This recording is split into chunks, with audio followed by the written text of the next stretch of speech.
এই সরকারকে পদত্যাগ করা দরকার। দেশের 100টার মধ্যে 100টা লোকই চাই হাসিনা যেন গদিতে না থাকে। তুমি আছো কি করে এতগুলো মানুষের প্রাণহানি করে? বড় কষ্ট লাগে। পুলিশ ওয়ালাও জানেন আমি কেন গুলি চালাচ্ছি। কেন? অর্ডার তো উপরে, অর্ডার উপরের হলে কি হবে? যে গুলি চালাচ্ছে সেও মুসলিম, যে গুলি খাচ্ছে সেও মুসলিম। গোটা বাংলাদেশের ইন্টারনেট বন্ধ করে দিয়েছে, বিলুপ্ত করে দিয়েছে মোবাইল। জীবন ব্যবস্থাকে হাসিনা বেগম কতগুলো ছেলের জীবন নিয়ে খেলা। মিডিয়ার সামনে এসে বলছে দেশের মানুষ যদি না চায় আমি পদত্যাগ করতে রাজি আছি। আল্লাহ কিয়ামতের দিনে দুটো কোয়ালিটির লোকের হিসেব দিবেন।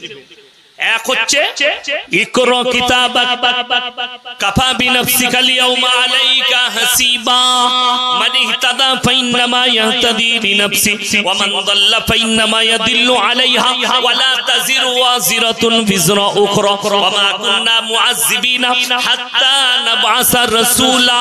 হে আমার বিশ্বনবী পৃথিবীর মানুষকে বলে দাও কিয়ামতের দিনে ইকরা কিতাবাক তাদের আমলনামা তাদের হাতে দেওয়া হবে। আর আল্লাহ বলবেন তোমরা নিজের মুখে নিজের হিসাবটা শুনিয়ে দাও। তোমরা সবাই নিজের মুখে নিজে হিসাব শোনাও। আর এক শ্রেণীর জাহান্নামীকে দাঁড় করাবেন, গুনাহগারকে।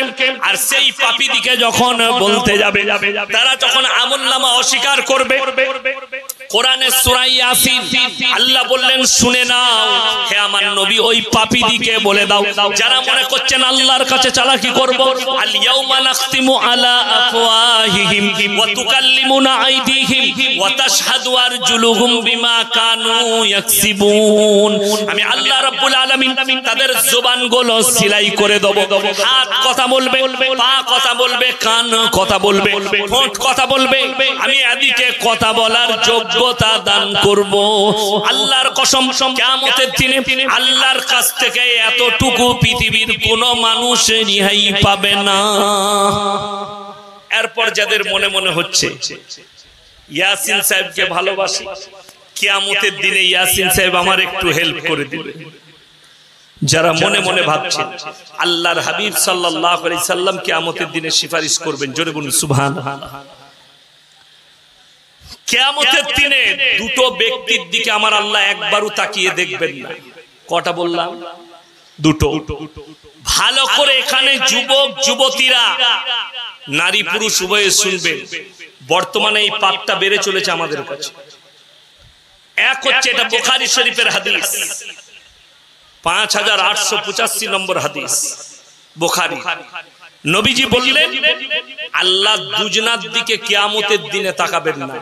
নাম্বার 1 ওই মহিলার দিকে যে নিজের রূপটাকে চেহারাটাকে পুরুষের মতো করে, জিন্সের প্যান্ট গেঞ্জি, ছোট পোশাক, পুরুষের মতো পোশাক, পুরুষের মতো চুল যে নারীরা করে, আল্লাহ তাকিয়ে দেখবেন না। কিয়ামতের দিনে একটা অর্ডার তাদেরকে দেওয়া হবে এবং বলা হবে তোমরা নিজেদিকে পুরুষ বানিয়ে দেখাও।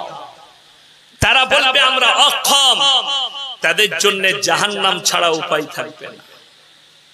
ওই পুরুষের দিকে আল্লাহ তাকাবেন না যারা নিজের রূপটাকে নারীর মতো করতে চায়। অনেক ছেলে হাতে বালা পড়ে না, অনেক ছেলে কান ফুটো করে বালি পড়ছে, অনেক ছেলে মেয়েদের মতো ফেলিয়ে চুল রাখছে। এই যারা নারীর মতো নিজের চেহারাকে বানাতে চাই, কিয়ামতের দিনে আল্লাহ বলবেন তোমরা নিজেদের চেহারাকে নারী করে দেখাও, রূপ ধারণ করো। তারা বলবে আল্লাহ আমরা অক্ষম। বলবে তোমাদের জন্য জাহান্নাম ছাড়ার কোনো উপায় নাই। যারা লিঙ্গ পরিবর্তন করছে, লিঙ্গ পরিবর্তন করার পরে সে যদি সারা জিন্দেগি কাবা ঘরে সিজদায় পড়ে থাকে, আল্লাহর কসম কিয়ামতের দিনে আল্লাহ এই লিঙ্গ পরিবর্তন করার জন্য তাকে আটকাবে আর ওইখানেই সে জাহান্নামে প্রবেশ করবে। যে নারীরাই করুক আর পুরুষরাই করুক। এই আমাদের অনেক ছেলেদের একটা রোগ আছে, বাপ 18 বছর পর্যন্ত পেলেছে বুকে করে, বাপের ভালোবাসা বুঝতে পারলো না। মা 5 বছর দুধ পান করাইছে হাতে করে, 10 বছর বয়স পর্যন্ত খাইয়েছে, কিন্তু মায়ের ভালোবাসা বুঝতে পারলো না, বাপের ভালোবাসা বুঝতে পারলো না। কে কোথায় মুন্সির হাটে বাজারে একটা মেয়ে খালি 3 দিন আই লাভ ইউ বলেছে, হারাম কর বুকেতে নাম লিখেছে দীপালি আর সিপালি, বেলেটে করে ফেলে। ঠিক বললাম না ভুল বললাম? এ বাপ মায়ের ভালোবাসা বুঝলো না, তোর মায়ের নামটা লিখতে পারলি। সব থেকে বড় জিনিস, যারা ফিল্মের আর্টিস্ট দিকে ফলো করছো, নায়িকার নামটা বুকে লেগেছে, হারাম করে ওটা স্টিকার বে। লোকে বলে ভাষা খারাপ করে, তোমার ছেলে হারামের আওলাদ হয়ে যাচ্ছে, তুমি লক্ষ্য রাখো না। তোমার ছেলে বেঈমান কাফেরের অনুসারী হচ্ছে, তুমি লক্ষ্য রাখো না। তোমার ছেলে জাহান্নামের রাস্তা অতিক্রম করছে, তুমি লক্ষ্য রাখো না। হাত কেটে নাম রেখেছে, শুনে রেখে দেন, যারা হাতে টাট্টু করেছে, যারা শরীরে টাট্টু করেছে, তাদের নামাজ হবে না। যারা বুক চিড়ে নাম লিখেছো, অপারেশন করে ঠিক করতে হবে, নাহলে কিয়ামতের দিনে আল্লাহ কঠিন আযাবে মুবতালা করবে। তুমি যদি তাহাজ্জুদ গুজার হয় তাও শুনে নাও। আর যদি মনে করেন হুজুর আপনাকে তো ভাড়া করে এনেছি জান্নাতে যাওয়ার লেগে, আমার নিজের কি হবে তা আমি নিজেই জানি।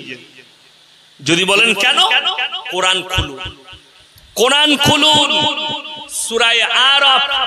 কারো বাড়িতে মানে কোরআন আর তাফসীর থাকলে এক্ষুনি নিয়ে আসুন। আপনি ভুল বললেন। বসে আছেন ইমাম সাহেব, আপনি ইমাম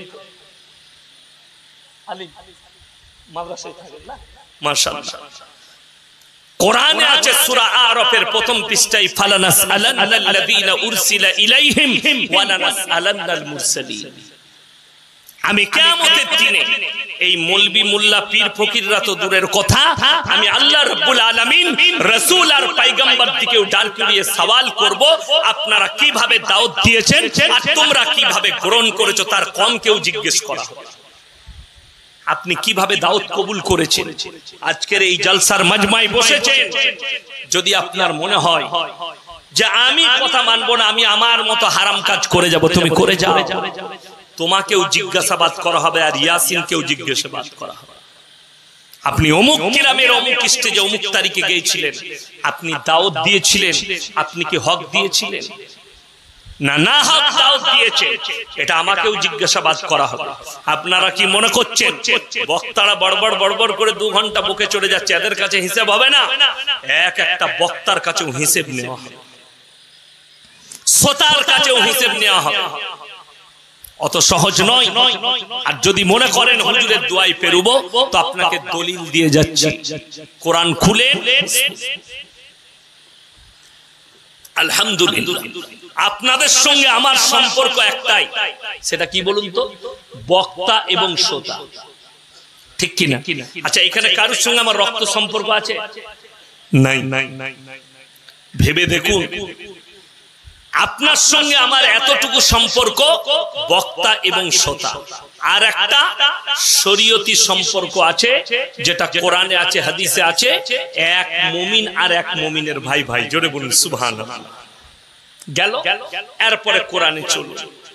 যদি আপনার সঙ্গে আমার রক্ত সম্পর্ক না থাকে, তাহলে প্রথমে দেখে নিন কোরআন খুলে, যারা রক্তের সম্পর্কের মানুষ তারা কে কার কতটা কাজে আসবে। কোরআন বলছে, ইয়াউমা ইয়াফিরুল মারউ মিন আখি ওয়া উম্মিহি ওয়া আবি ওয়া সাহিবাতিহি ওয়া বানি লিকুল্লি ইমরিইম মিনহুম ইয়াউমাইদিন শানুন ইউগনি। হে আমার নবী বলো, পৃথিবীর মানুষকে কিয়ামতের দিনটা এত ভয়ানক হবে, স্বামী স্ত্রীর কাছে ছুটে যাবে, স্ত্রী বলবে দুনিয়াতে আমার কোনো স্বামী ছিল না, স্বামী বলবে স্ত্রী ছিল না, বাপ বলবে বেটা ছিল না, মা বলবে বিটি ছিল না, বন্ধু বলবে বন্ধু ছিল না। কেউ কারুর জন্য যারা পরিবার কারুর বোঝা বহন করবে না। আমার ভাই, আমার অন্তরের ভাইয়েরা, ভেবে দেখুন, এটা কোরআন। যদি রক্ত সম্পর্ক মানুষ যদি অস্বীকার করে, ইয়াসিন কি করে তোমার লেগে বলবে যে এটা আমার লোক? কথাটা বুঝতে পেরেছেন না? পারেন?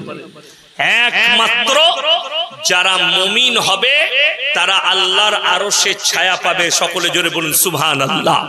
আল্লাহ জানো আমাদেরকে মুমিন করে মৃত্যু দান করে, বলুন আমিন। আল্লাহ কিয়ামতের দিনে জানো আরশের ছায়া আল্লাহ আমাদের সকলকে দান করেন, বলুন আমিন। আল্লাহ রাসূলের হাতে আল্লাহ জানো আমাদেরকে হাউজে কাউসার দান করে, বলুন আমিন। আজকে বড় কষ্ট, যে আমাদের যুবকরা কিভাবে পাপে লিপ্ত হচ্ছে। বেঈমান কাফেররা পাপগুলোকে মডেলিং করে নিয়ে এসে ছুড়ে দিয়েছে, আপনি বেরুতে পারবেন না। আমাদের সন্তানরা বেরুতে পারছে না। শুনবেন তারা পাপের নামগুলো কিভাবে পাল্টিয়েছে। জিনা করছে আমাদের সন্তানরা, ছেলে মেয়েরা, অথচ আমরা অনুভব করি। তারা নাম দিয়েছে ভ্যালেন্টাইন ডে, কিন্তু কাজ হচ্ছে জিনা করা। তারা নাম দিয়েছে প্রপোজ ডে, কাজ হচ্ছে জিনা করা। তারা নাম দিয়েছে চকলেট ডে, কাজ হচ্ছে জিনা করা। তারা নাম দিয়েছে কিস ডে, কাজ হচ্ছে জিনা করা। তারা নাম দিয়েছে রোজ ডে, কাজ হচ্ছে জিনা করা। এই পাপগুলো সব ইহুদি নাসারাদের কালচার। তাদের কালচারটা আজকে মুসলমানদের কাছে হাবি হয়ে চলে এসছে এবং এটাকেই মনে করছে এটাই স্ট্যান্ডার্ড। বড় কষ্ট লাগে। আমাদের মতো মৌলবীরা আমরা জামা কাপড় পরছি, আপনারা কি মনে করেন রুজির মালিক? সকলে বলুন কে, আরো জোরে বলুন কে? আল্লাহ। রুজির মালিক যদি আল্লাহ হয়, এটার উপরে বিশ্বাস রাখা, অটুট রাখা আপনার জন্য ফরজ যে রাসূল একমাত্র রুজির মালিক আল্লাহ। তবে শুনলেন আল্লাহর রাসূলের হাদিস, যারা আল্লাহর রাস্তায়, যারা দ্বীনের পথে থাকবে, আল্লাহ মৃত্যুকাল পর্যন্ত তাদেরকে ইজ্জতের রুজি দান করবেন। জোরে বলুন সুবহানাল্লাহ। আপনি দ্বীনের উপরে টিকে যান। আজকে মুসলমান দ্বীনের উপরে নেই। 20,000 রোজগার করে, 40,000 রোজগার করছে, মাসে 20,000 রোজগার, বলছে বরকত পাচ্ছি না হুজুর।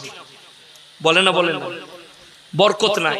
টোটো চালায়, প্রত্যেকদিন 500 টাকা রোজগার করে, 3 5 15,000 টাকা। আপনি ভেবে দেখুন, যদি 20,000 আপনার রোজগারে বরকত না থাকে, তোমার মসজিদের ইমামকে তুমি 5,000 বেতন দাও, তার বরকতটা তাহলে কতটা কম? কথাটা বুঝতে পারেন? এই এলাকার একটা ইমামকে আমাকে দেখিয়ে দেন, একটা আলেমকে যে 5,000 10,000 বেতন পায়, তার বউ রাস্তায় বেরিয়ে বন্ধন লোন, গ্রুপ লোন করেছে, দেখাতে পারবে? কেন? হালাল রুজির বরকতই আলাদা। তুমি হালাল রুজি রোজগার করেছো, কিন্তু সেটাকে খরচ করছো হারাম জায়গায়। আপনারা বলুন, গান বাজনা হারাম না হালাল? হারাম। আপনাদের হুগলি ডিস্ট্রিক্ট, হাওড়া ডিস্ট্রিক্টের খবর জানি না, আমি আমার বর্ধমানে, মুর্শিদাবাদের, বীরভূমের কথা বলছি। 100টা মুসলিমদের বিয়ের মধ্যে বর্তমানে 80টা বিয়েতে গান বাজনা ড্যান্স হচ্ছে। আপনাদের এখানে হয় না? গান বাজনা হয় বিয়েতে? কথা বলে না? হয়। আপনারাই বললেন হারাম। এরপর ভেবে দেখুন, ইসলামী শরীয়তে যদি গান বাজনা হারাম হয়, তাহলে বিয়েতে কি করে জায়েজ হতে পারে? আর যদি গান বাজনা জায়েজ হতো, সব থেকে প্রথমে আলেমের বিটির বিয়েতে গান বাজনা হতো। ঠিক বললাম না ভুল বললাম? আমাদের বিটির বিয়েতে হয় না, আমাদের ভাইয়ের বিয়েতে হয় না, আমাদের বোনের বিয়েতে হয় না। শুনেলেন, মাদ্রাসা কাছে আছে, কাল সকালে গিয়ে শুধু তাই নয়, আপনাকে যে মৌলবীটা ভালো লাগে তাকে জিজ্ঞেস করবেন। রাতের বেলা ইয়াসিন ভাই বলে গেছে, আল্লাহর রাসূল সাল্লাল্লাহু আলাইহি সাল্লামের জামানায় মসজিদের ভেতরে নিকাহ হতো, মসজিদের ভেতরে বিচার হতো, মসজিদের ভেতরে ফয়সালা হতো। সেই যুগের নিকাহটা ছিল সুন্নতি নিকাহ। যখন ওইখান থেকে বেরিয়ে রাস্তায় চলে এলো, প্যান্ডেলে এলো, সমস্ত বেঈমান কাফেরের আখলাক আর চরিত্রগুলো আপনার আমার মধ্যে চলে। আমি হাওড়া, এটা হাওড়া জেলা তো, হাওড়া জেলা, গোটা হাওড়া জেলার যত মুফতি আছে, আমি চ্যালেঞ্জ ছুড়ে গেলাম, একজন মুফতি সাহেব যদি আমার এই ফতোয়া কেটে দেয়, আমি মৌলবি শওকতের বেটা মৌলবি ইয়াসিন জীবনে আর বক্তব্য দেব না। আমি কাল থেকে মাদ্রাসার শিক্ষক, মাদ্রাসায় ক্লাস করব, জীবনে আর বক্তব্য দেব না। এটা চ্যালেঞ্জ আমার। যদি বলেন কি ফতোয়া, একটা মুফতি যদি বলে দেয় ইসলামী শরীয়তে পানচিনি আছে। আপনাদের হাওড়া জেলায় বিয়েতে পানচিনি হয় না? হয়। ওটা হিন্দু ভাইরা বলে আশীর্বাদ, অমুসলিম ভাইরা কি বলে ওটাকে? আশীর্বাদী। আর হাওড়া জেলার লোক বলে পানচিনি, আমাদের বর্তমানের লোকেরা বলে আশীর্বাদী। শরীয়তে সম্পূর্ণ হারাম। বেটার বিয়েতে বলছে পণ নেব না, আমি সুন্নত তরিকায় বিয়ে দেব, আমি 1 টাকা পণ নেব না। সুন্নত তরিকা বুঝিস? আর বুঝার জন্য ইমামের কাছে যেতে হতো, 1 টাকা পণ নেব না। কিন্তু ভাই পাঞ্চিনিতে 200টা লোক যাবে, মানে তোর 20টা এরকম করে মারবো না, ঘুরিয়ে মারবো, সেই একই ব্যাপার দাঁড়ালো। তো বুঝতে পারেন সুন্নাত তরিকা শুনেলেন। মসজিদের ভেতরে নিকাহ হবে, 7 থেকে 10 জন আপনি নিয়ে যেতে পারবেন। কটা বললাম? 7 থেকে 10টি লোক যাবে, মসজিদের ভেতরে নিকাহ হবে। ছেলের বাপের ওয়াকাত থাকলে ওলিমা খাওয়ানো সুন্নাত। ওলিমা খাওয়ানো কি সুন্নাত। ছেলের বাপ খাওয়াবে, যদি 10টা লোককে খাওয়াবার যোগ্যতা থাকে খাওয়াবে, 10,000 লোককে খাওয়াবার যোগ্যতা থাকলে খাওয়াবে। আমাদের দেশে মেয়ের বাপের পয়সায় লোককে খাওয়াচ্ছে, দিয়ে বলছে আমি খাসির বিরিয়ানি খাওয়ালাম। ওটা তোর পয়সা না, তোর বিয়ের বে। মেয়ের বাপের পয়সা তুই পাঁঠা বিক্রি করেছিস। যারা বেটার বিয়েতে আর বিটির বিয়েতে কোন লাই যৌতুক লাই, তারা পাঁঠা বিক্রি করেছে। সে বেটা মানুষকে পয়দা করতে পারে নাই, পাঁঠা পয়দা করেছে, তার জন্য বিক্রি করতে হয়েছে টাকার মাধ্যমে। আমি মৌলভী শওকতের বেটা বললাম, কোন লিয়া যদি কেউ প্রমাণ করাতে পারেন হাদিস কোরআন থেকে জায়েজ আছে, আর এটা মৌলভী ডেকে নিয়ে আসুন, আমি স্টেজে আছি এখনো 1টা পর্যন্ত। যদি আমার এই কথাটাকে কেটে দেয়, আমি মৌলভী শওকতের বেটা ইস্তেগফার করে নেমে যাবো, 1 টাকা লুকানা বাড়ি পালিয়ে যাবো। নিয়ে আসুন মৌলভী, যে জায়েজ বলে দিবে কোন লিয়াটা হারাম। বড় কষ্ট লাগে জানেন, মধ্যপ্রদেশ ইন্দোরে, মধ্যপ্রদেশে আলেমরা দেওবন্দি, বেরেলি, ফুরফুরা সব আলেম এক কাছে হয়ে তারা জোট বেঁধে একটা ইউনিট তৈরি করেছে। যার বেটা বিটির বিয়েতে গান বাজনা হবে, কোনো মৌলভী নিকাহ পড়াতে যাবে না। গান বাজনা বন্ধ হয়ে গেল। আর আমাদের দেশে ইয়াসিন আসবে না, তা আর একটা আছে, কে বললে কে হুজুর গোল আলু মাল আছে, ওকে ডাকু পড়িয়ে দিবে। আমি কিন্তু গোল আলু মৌলভী, আমি 17 বছর বিয়ে খাওয়া ছেড়ে দিয়েছি। তার কারণ একটাই, একটা প্যান্ডেলের ছেলে মেয়ে বিয়ে ঘরে খাওয়া হারাম শরীয়তে। আর আমার মা বোনেরা যে পোশাক পরে আসে, শয়তানও এদিকে দেখে লজ্জা পায়। আমি কেন বলে যাচ্ছি, বাই ক্যামেরা বলছি, শুনেলেন কতগুলো ক্যামেরা চ্যানেলওয়ালা এসেছে, এরা চালাচ্ছে। কালকে এই ভিডিও আপনারা দেখতে পাবেন, আপলোড হবে। আমার বর্তমান জেলায় যেমন আপনারা মোবাইলে আমাকে চিনেন, বর্তমানে আমার 50 থেকে 60,000 জলসা ছুটছে ইউটিউব আর ফেসবুকে। আমাকে হিন্দু ভাইরাও ফলো করে, বহু হিন্দু চিনে। বর্ধমানে সব থেকে দামি মিষ্টির দোকান রাধা বল্লভ মিষ্টান্ন ভান্ডার, তার ছেলেটা এসে আমার পায়ে প্রণাম করলো আর বললো, স্যার আপনার বক্তব্য শুনি। আমাকে রমজান মাসে মিষ্টি গিফট করেছিল, বাড়ি থেকে বানিয়ে মারাত্মক মিষ্টি। তো তারাও আমাকে চিনে। তার দোকানে কেউ জিজ্ঞেস করবেন, আমি কন্টিনিউ তার দোকানে মিষ্টি নিই। বোম্বেতে বন্ধু বান্ধবকে বোম্বে গুজরাট পাঠালে তার কাছ থেকে নিই। তাকে গিয়ে জিজ্ঞেস করুন, এই মলি সাহেবের কোনোদিন ওনার বোরকা পরা বউটাকে কোনোদিন দোকানে দেখেছে? আমি শওকতের বেটা জীবনে আর বক্তব্য দেব না, ওটা তো দূরের কথা। বর্তমান টাউনে আর আমার গলসি বাজারে কোন দোকানি যদি বলে দেয় ইয়াসিন সাহেবের স্ত্রী বোরকা পরে এসে একটা রুমাল কিনেছে, আমি মৌলভী শওকতের বেটা জীবনে আর বক্তব্য দেব না। আমার এলাকায় আমার আত্মীয় থেকে শুরু করে আমার শ্বশুর কুল আর আমার বাপের কুল আর আমার নানার কুলের আত্মীয় কেউ যদি বলতে পারে ইয়াসিন সাহেবের স্ত্রী অমুক প্যান্ডেলে বসে খেয়েছে, আল্লাহর কসম খেয়ে বলছি জীবনে আর আমি সমাজকে মুখ দেখাবো না। কারোর হিম্মতি নাই দাওয়াত দিবে, সে যত বড়ই ধনী হোক, যে আপনার স্ত্রীকে প্যান্ডেলে নিয়ে আসবে, তার জন্য আমার জুতো রেডি আছে, এই ভাষাটা বলবে। অথচ আপনি মনে করেছেন বোরকাটা পর্দা, আমার মায়েরা মনে করেছে বোরকাটা পর্দা, কখনোই নয়। বিসমিল্লাহ, বোরকাটা পর্দা নয়। বোরকা হচ্ছে ইসলামী শরীয়ত একটা শালীন পোশাক, যার দ্বারা শরীর ঢাকা যায়। পর্দা হচ্ছে বাড়ির চার দেওয়ানিটা, বাড়ির ভেতরটার নাম পর্দা। কোরআন বলছে ওয়াদরিব খুমুরিহিন্না আলা জুনুবিহিম, হে নারী তুমি তোমাদেরকে ঢেকে রেখে দাও, তোমরা লাঞ্ছিত হবে না, বেইজ্জতি হবে না, তোমরা ধর্ষিতা হবে না। এটা কোরআন। আমাদের দেশের কুত্তা মিডিয়া গুলো আর কিছু নেমো খারাম আছে, তারা বলছে মৌলবীরা জানে না কোরআনে কোথাও পর্দার কথা লেখা, আর কোরআন বলছে নারীকে ঢেকে দাও, তারা বেইজ্জতি হবে না, তারা ধর্ষিতা হবে না। আজকে কষ্টটা কি লাগে জানে? সবথেকে বড় international airport Kolkata Netaji Subhashchandra Bose international airport, দিল্লিতে ইন্দিরা গান্ধী ইন্টারন্যাশনাল এয়ারপোর্ট, মুম্বাই শিবাজি ছত্রপতি ইন্টারন্যাশনাল এয়ারপোর্ট, এই এয়ারপোর্ট গুলোই যদি কিছু মেয়ে ন্যাংটো পোশাক পরে ঘুরে বেড়াচ্ছে, নিজের শরীর খুলে ঘুরছে, তাদেরকে কোর্টে যেতে হয় না কেস লড়ার জন্য। আর বড় আশ্চর্যের বিষয়, আমাদের মা বোন যদি বোরকা পরে আর হিজাব পরে স্কুলে যায়, এদিকে কোর্টে কেস লড়তে হয়। এর থেকে দুঃখ আর কি আছে? কিছুদিন আগে, কয়েক মাস আগে দেখেছিলাম টালিগঞ্জের একটা পাবলিক কলেজে একজন হিজাব পরিহিতা শিক্ষিকাকে তাকে বহিষ্কার করা হয়েছে হিজাব পরা করার। তারপরে তারা চাপে পড়ে ঘুরে নিয়েছে। তার মানে আমি জানতে চাই, সেই কলেজের যারা কর্তৃপক্ষ আছে তারা নারীর শরীরের ভোগ বিলাসা চায়, তারা নারীর শরীরকে পছন্দ করে। আর আল্লাহর কসম, যতগুলো বেঈমান কাফের আর নেমক হারাম যারা জিনায় লিপ্ত আছো, তারা আমার রাসূলের হাদিস শুনে যাও। আল্লাহর হাবিব সাল্লাল্লাহু আলাইহি সাল্লাম নিজের মাথার পাগড়িটা খুলে হাতেম তায়ের বিটির মাথায় চাপালেন। সাহাবীরা বললেন, ইয়া রাসূলুল্লাহ, এটা মুশরিকের বেটি।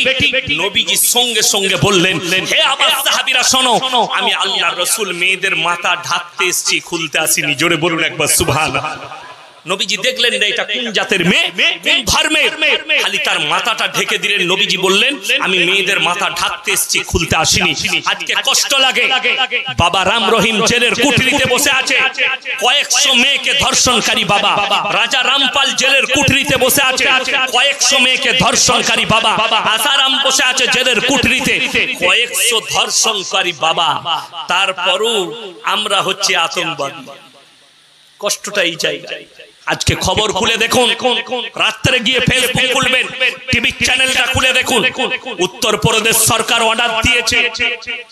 আমাদের এখানে তারকেশ্বর আছে, তারকেশ্বরে আমাদের দেশের হিন্দু ভাইরা শিবের মাথায় জল ঢালতে যায়, লাইন দিয়ে যায় না, যায় না। ওই রাস্তায় কত হিন্দু মুসলিমের দোকান আছে, আছে না? যে যেখানে পারে কিনে খাবার খায়। উত্তরপ্রদেশ সরকার অর্ডার দিয়েছে, তারা যে রাস্তা দিয়ে যাবে জল ঢালতে, সেই রাস্তায় যতগুলো দোকান পড়বে, হিন্দু হোক কিংবা মুসলিম হোক, তাকে বোর্ড লাগাতে হবে। আমার নাম আব্দুর রহমান, আমার নাম আব্দুল জব্বার, আমি আম বিক্রি করছি, আমি মাংস বিক্রি করছি, এই বোর্ড লাগাতে হবে। বড় हैरान, কেন? তারা বার্তা দিতে চাইছে, মুসলমানকে দোকান মে মত খরিদ। मैं ये कहना चाहता हूं, देश की सरकार से कान खोलकर सुन लो, हिंदू और मुसलमान को अगर हिंदुस्तान को बंटवारा करना चाहते हो तो लोग तुम्हें इनकार करेंगे और तुमको लात भरकर अपने इस देश के गदी से हटाएंगे इंशाअल्लाह। बड़ो कष्ट लगे। आप कह रहे हो मुसलमान के दुकान में नाम बोर्ड दे दो, प्लेट दे दो। ये मुसलमान अब्दुल रहमान का आम का दुकान है, ये मुसलमान का मिठाई का दुकान है। मेरे दोस्त, ये तो बताओ, तुम जो गाड़ी में बैठते हो उसमें जो पेट्रोल डालते हो वो कौन सा हिंदू देश का है? पैदल चलो, वो भी तो सारे मुसलमान का है, ईरान का, इराक का, सऊदी का, लेबनान का। जो पेट्रोल और डीजल डालते हो ये सारे मुसलमान का है। फिर गाड़ी बैठना बंद कर दो, बैटरी वाला गाड़ी बैठो। बड़ी दुख की बात है। शुद्ध एटा नय, एरा देखाচ্ছে हिंदू मुस्लिम। ये बताओ, उत्तर प्रदेशे सब থেকে বড় গরুর গোশত রপ্তানির কারখানাটা উত্তর প্রদেশে এবং একটা হিন্দু ভাইয়ের, মুসলমানের ভারতে। और ये लोग कहता है गाय हमारा माता है। अबे जाके पहले वहां पे रुक, फिर हमसे रुकना, हमको रुकना। আমি বলে যাচ্ছি, अगर तरबियत सीखनी हो उत्तर प्रदेश के सरकार, अगर तुम लोग को कुछ सीखना हो तो बंगाल से सीख लो।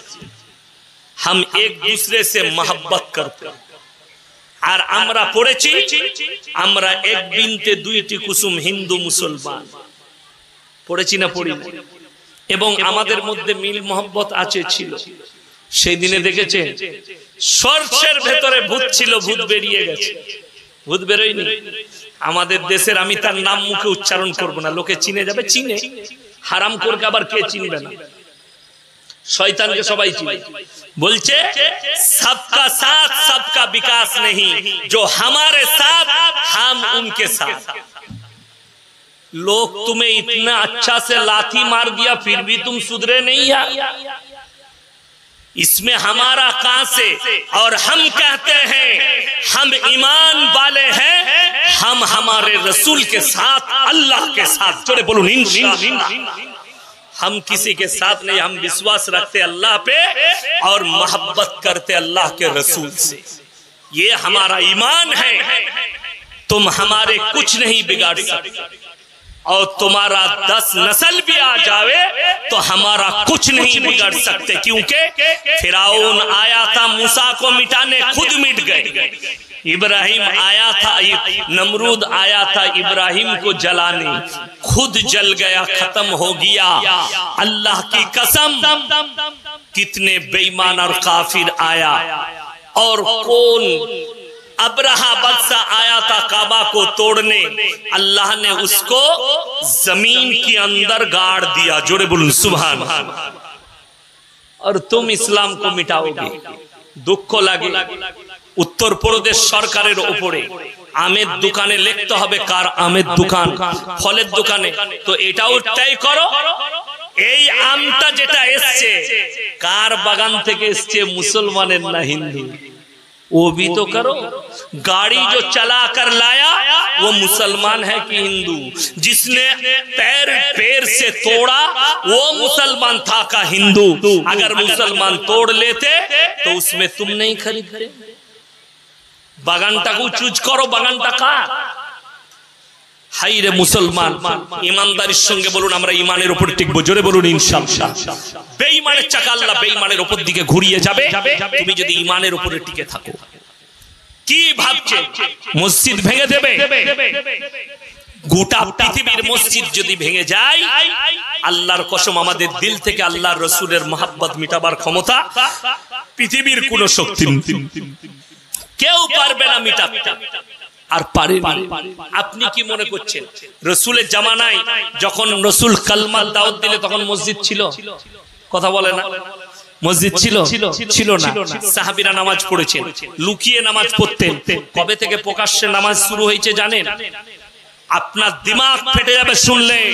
এ আমার যুবকরা শোনো, যে যুবক যুবতীরা নামাজ পড়ো না তারা শুনে নাও, ইসলামের কামিয়াবির খুঁটিটা হযরতে উমর ইবনে খাত্তাব রাদিয়াল্লাহু তাআলা আনহু যেদিনে কলমা পড়লেন, তলোয়ারটা তুলে মক্কার বুকে উঁচু জায়গায় দাঁড়িয়ে বললেন, হে মক্কার বেঈমান কাফেররা শোনো, আজকে উমর কলমা পড়েছে, আজ থেকে আমরা প্রকাশ্যে নামাজ পড়ব। কেউ যদি নিজের বিবিকে বিধবা করতে চাও, ছেলেকে এতিম করতে চাও, আমাদের নামাজে বাধা দিবে। ইসলামের দরজা খুলে গেল। জোরে বলুন সুবহানাল্লাহ। আমার মুসলমান ভাই, এখানে ক্ষান্ত নয়। আল্লাহর নবী জনাবে মুহাম্মদুর রাসূলুল্লাহ সাল্লাল্লাহু আলাইহি সাল্লাম বললেন, এ উমর, এ উমর, উমর রাদিয়াল্লাহু তাআলা নু বললেন, আল্লাহ ने मुझे कबूल कर लिया, আল্লাহ আমাকে কবুল করেছে, ইয়া রাসূলুল্লাহ আমি কলমা পড়েছি। আল্লাহর নবী বললেন, এ উমর কান খুলে শুনো, আল্লাহর কসম আমি আল্লাহর রাসূল 40 রাত জেগে কেঁদেছি। আল্লাহ উমরকে না হলে আবু জাহেলকে, দুজনের মধ্যে একজনকে ঈমান দান করো। আল্লাহ আমার দোয়াকে কবুল করে তোমাকে ঈমান দান করেছে। জোরে একবার বলুন নারায়ে তাকবীর, নারায়ে তাকবীর, নারায়ে তাকবীর। আমার ভাই, এরপরও কেউ চাইবে ইসলামকে মিটিয়ে দেব? পৃথিবীর কেউ পারবে? আল্লাহর রাসূল একা কলমার দাওয়াত দিতে শুরু করেছেন, বর্তমানে 250 কোটি মুসলমান। জোরে বলুন সুবহানাল্লাহ। এরপরে চলুন, কিয়ামতের আলামত রাসূল বলেছেন, কিয়ামতের আলামতের মধ্যে বড় আলামত হচ্ছে রাস্তাঘাটে কুকুরের মতো নারী পুরুষ জিনা করবে। কিয়ামতের আলামতের মধ্যে ছোট আলামত, মসজিদের ভেতরে মানুষ দুনিয়াদারির কথা বলবে, গল গপ্প করবে মসজিদের ভেতরে। যখন দুনিয়াদারির কথা হবে জানবে কিয়ামতের আলামত, কিয়ামত কাছে আসছে।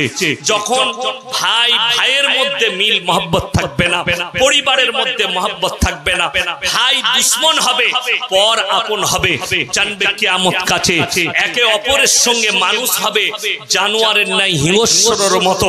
তখন জানবে কিয়ামত কাছে। মূর্খদের হাতে যখন বিচার ব্যবস্থা চলে যাবে, জানবে কিয়ামত কাছে।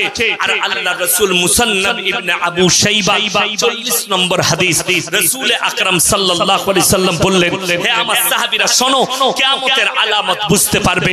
ওই সময় মসজিদগুলো যেগুলো আছে এগুলো মুসল্লিতে ভরে যাবে। জোরে বলুন সুবহানাল্লাহ। নবীজি বললেন মুসল্লিতে ভরে যাবে। কিন্তু শোনো, সেই মুসল্লিগুলো কেমন মুসল্লি হবে?